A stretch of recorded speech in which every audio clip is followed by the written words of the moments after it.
Hi and welcome to this very short video about Plyt and how to play it. Plyt's a great family game that can be played by all ages and abilities together, and the beauty of it is you choose the level you want to play at.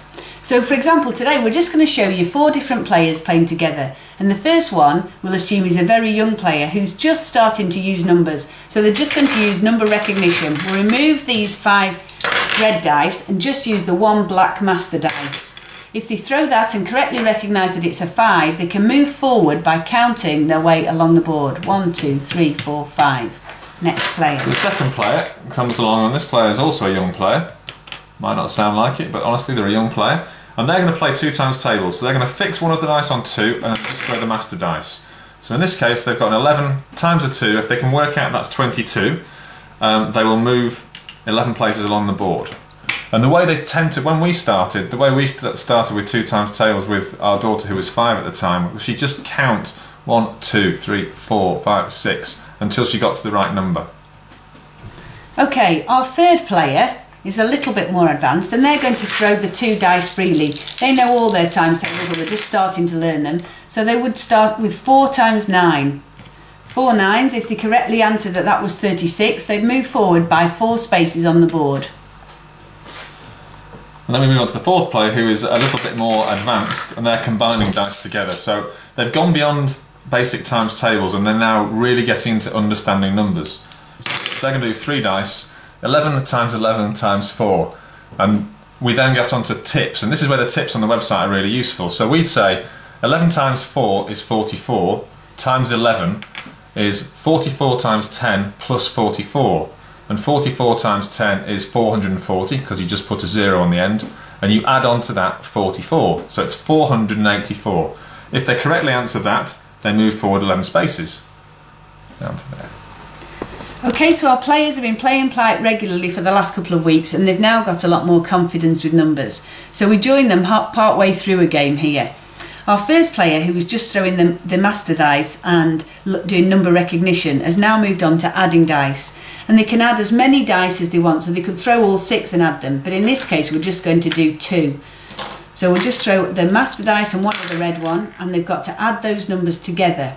So we start with the 9, and we're going to add the 7. We always start with the highest number, because it makes it easier, and let them use the fingers to add on. They know 9, they need 1 more to make 10, and then they've got, hold the fingers up, they've got another 6 left. So add on 10, 11, 12, 13, 14, 15, 16. Great, they've got the right answer. So they can move forward by 9 spaces.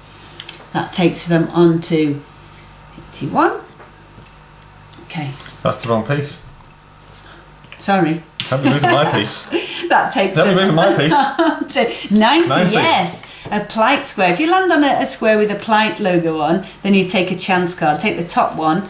Drop down a level. Oh no! Oh sorry. dear, never mind. The board is based on a trail that goes round into the winner's square. So dropping down a level means coming right down here. But fortunately, this square here is touching. So I'm going to jump myself onto that Plyt square there, and I'm going to take the next Plyt card. It might be jump up a level. No, it's move one of your opponents back by the master score. So the master score was 9. I was very nice to you when you went down. I'm going to Don't move me back this person that's in the lead here. 9. 1, 2, 3, 4, 5, 6, 7, 8, 9. That's helped me a little bit. Right, so moving on to the next player. They were previously doing the 2 times tables, and they've progressed now. They've done 2s, 3s, 4s, and a few others. They might not have done all of them, but we'd always try and encourage you to get them to throw 3 dice, because when they realise they can do something a little bit out of the comfort zone, their confidence really grows. So this is 3 dice. It's just 12 times 7. So they might not have done their 7 times tables, but if you just had 7 times 10, they just add a 0 on the end. So 7 times 10 is 70, and then you're into the 2 times tables for 2 times 7, which they've done, which they know is 14. So it's 7 times 12 is the same as 70 plus 14, which is 84. So by knowing some of the times tables, they can work out some of the harder ones.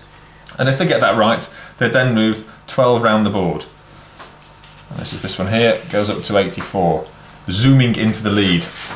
Okay, this one here, the yellow one, he was on 2 free dice, but he's desperately trying to get back into the game and wants to beat his dad. So he's going to try and challenge himself. And we encourage them to try and challenge themselves by giving them a bonus if they throw more than their standard. So his standard was 2 dice, but he's going to throw 3. And see if you can answer that. We'll put the timer on him just to give him a little bit of pressure.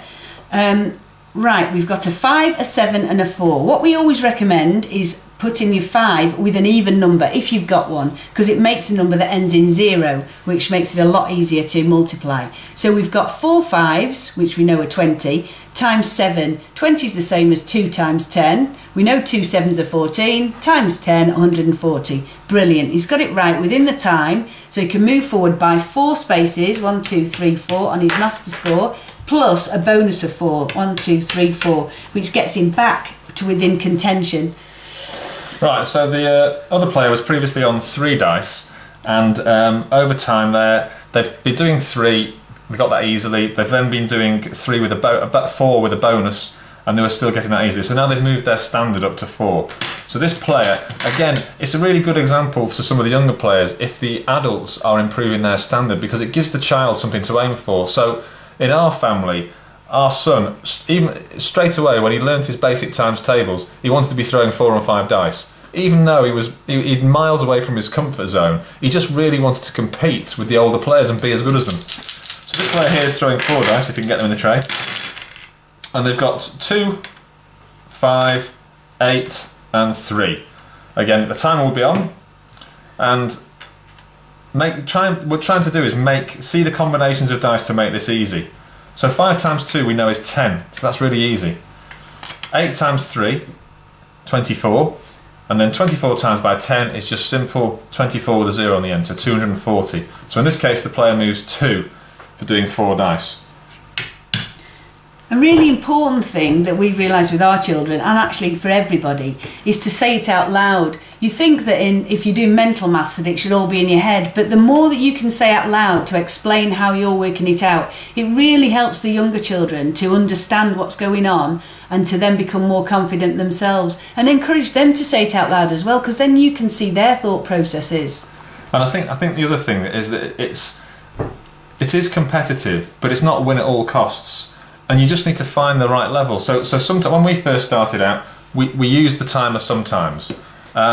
We sometimes didn't start from 1, we'd start further on the board to make it a quicker game. We sometimes gave bigger bonuses just to make the game go faster and incentivise them more. So there's a whole load of different ways that you can encourage them to do more and do better. And it's not only good for the children though, it really helps the adults. I mean, when we started, we were starting on 3 and 4 dice, and now we've moved on and we find it a lot easier because we can spot the combinations.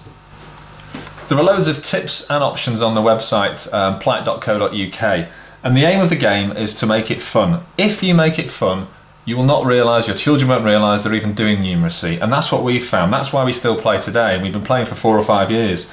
It's about finding that right combination of rules and options to make it fun for you, and you can do whatever you want to, but concentrate on making it fun, enjoy it, and then, within a very short period of time, everyone's confidence will improve, and we really hope you enjoy the game. If you've got any more tips or options that you want to add or suggestions you want to make, please just contact us via the website, plyt.co.uk. Thanks and happy Plyting!